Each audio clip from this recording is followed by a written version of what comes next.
السلام عليكم ورحمة الله وبركاته. في هذا الفيديو سوف أعرض لكم سعر الدولار والعملات الأجنبية أمام الجنيه المصري من البنك المركزي اليوم الجمعة الموافق 8/5/2026. وقبل أن نبدأ الفيديو محتاج دعمكم لنا بالاشتراك معنا في القناة وتفعيل زر الجرس لكي يصلكم كل جديد ولكي تدعمونا على الاستمرار بإذن الله.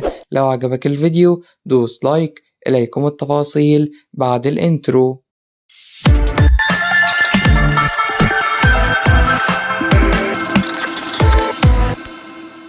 سجل الريال السعودي شراء 14 جنيه و25 قرش وباع 14 جنيه و29 قرش. سجل الريال القطري شراء 14 جنيه و66 قرش وباع 14 جنيه و72 قرش. سجل الدرهم الإماراتي شراء 14 جنيه و55 قرش وباع 14 جنيه و59 قرش. سجل الريال العماني شراء 138 جنيه و85 قرش وباع 139 جنيه و57 قرش. سجل الدينار الأردني شراء 75 جنيه و29 قرش وباع 75 جنيه و70 قرش. سجل الدينار الكويتي شراء 174 جنيه و50 قرش وباع 175 جنيه وقرش. سجل اليورو شراء 62 جنيه و65 قرش وباع 62 جنيه و82 قرش. سجل الجنيه الاسترليني شراء 72 جنيه و55 قرش وباع 72 جنيه و78 قرش. سجل الدولار شراء 53 جنيه و46 قرش وباع 53 جنيه و60 قرش. في نهاية الفيديو لا تنسونا بالاشتراك معنا في القناة وتفعيل زر الجرس.